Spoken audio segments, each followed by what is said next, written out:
امام جعفر صادق جس کو اللہ نے جنت بیچنے کا اختیار دیا، ایک مرتبہ امام جعفر صادق کے پاس ان کا ایک پڑوسی آیا اور کہنے لگا حضرت مجھے گھر بیچنا ہے، میں گھر بیچنا چاہتا ہوں۔ فرمایا ٹھیک ہے ہمیں بیچ دو۔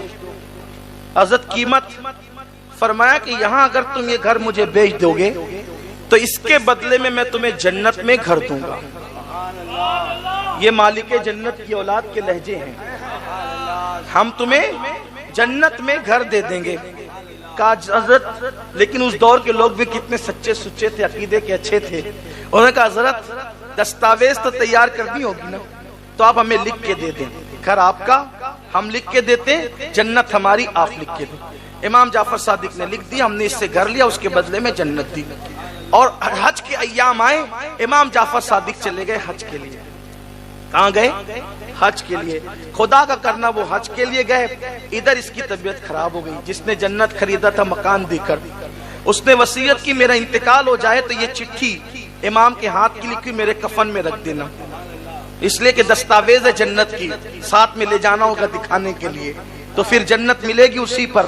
اب ہوا انتقال، گھر والوں نے رکھ دیا کفن میں رکھ دیا۔ امام جعفر صادق حج کر کے واپس آئے۔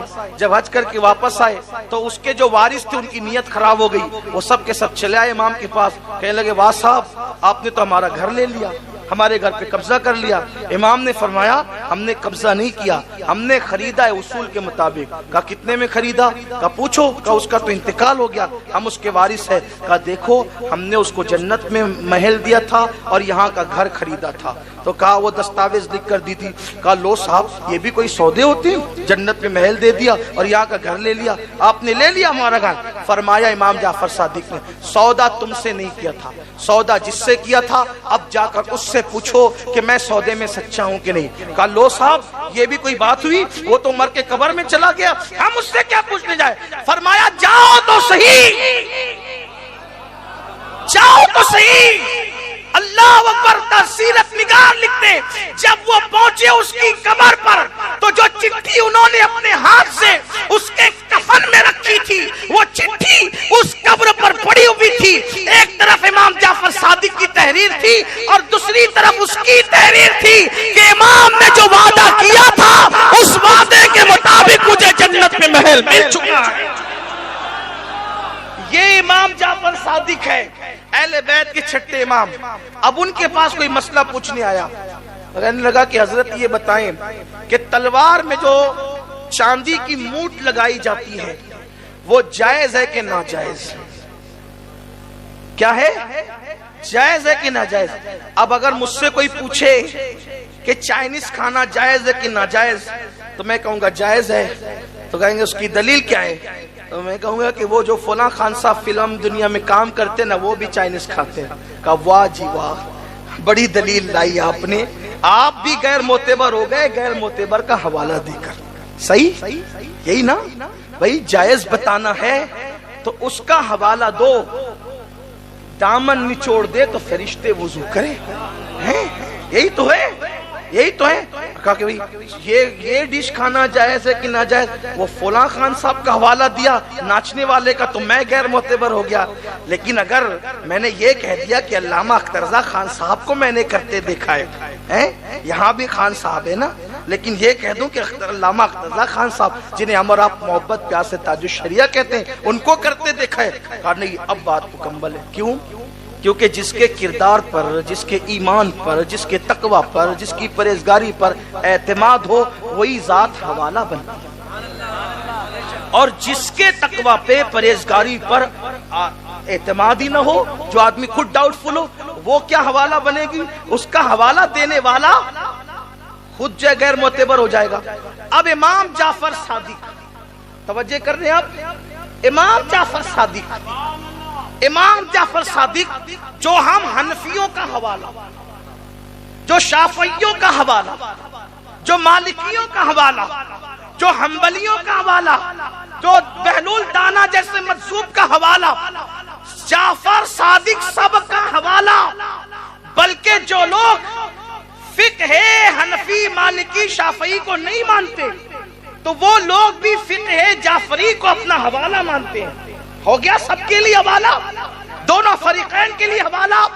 اب امام جعفر صادق سب کے لیے حوالہ، شیعہ سنی سب کا حوالے کا نام ہے جعفر صادق. وہی پر امام اعظم، وہی پر داتا علی حجوری، سب وہی جو سب کا حوالہ ہے امام جعفر صادق.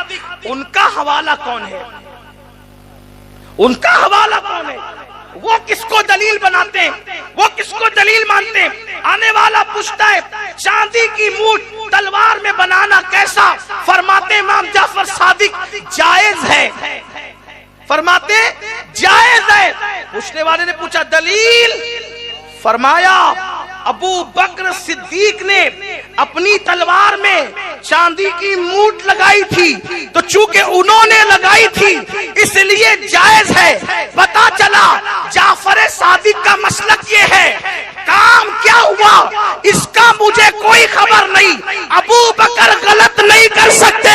اگر چاندی کی مونٹ تلوار میں لگا لی تو ابو بکر کی بات دلیل بن گئی. اب جتنے کام ابو بکر نے کیے ہیں ابو بکر کے کام نہیں دیکھتے، چونکہ وہ ذات غلط کر نہیں سکتی اس لیے انہوں نے لگایا تو لگانا جائز ہے. تو آنے والے کی نیت میں کچھ ڈاما ڈول تھا. اس نے کہا آپ بھی ان کو صدیق کہتے ہیں؟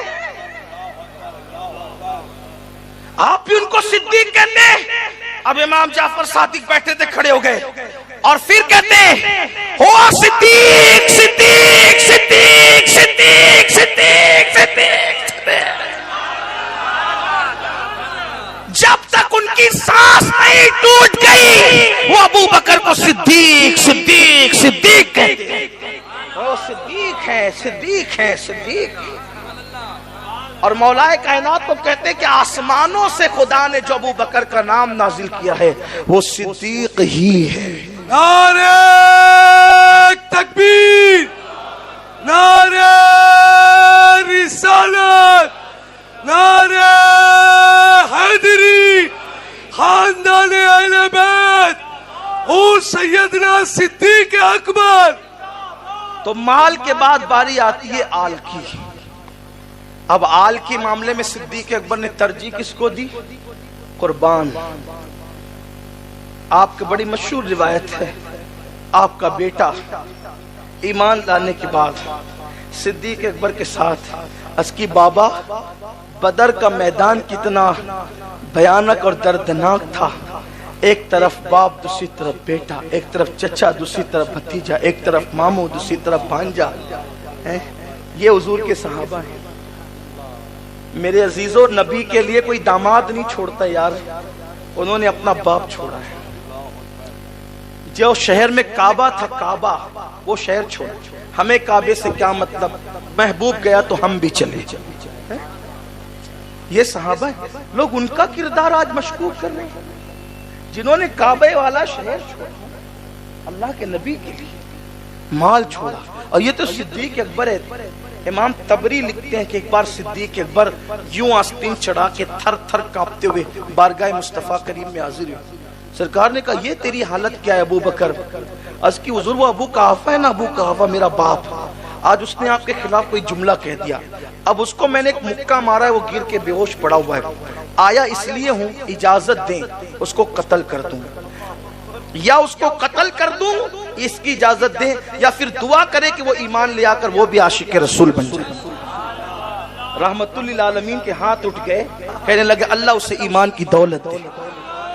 پھر صدیق اکبر کا مقدر یہ ہو گیا کہ ان کے ابا بھی صحابی، ابو بکر صدیق خود بھی صحابی، ان کے بیٹے بھی صحابی، ان کے پوتے بھی صحابی.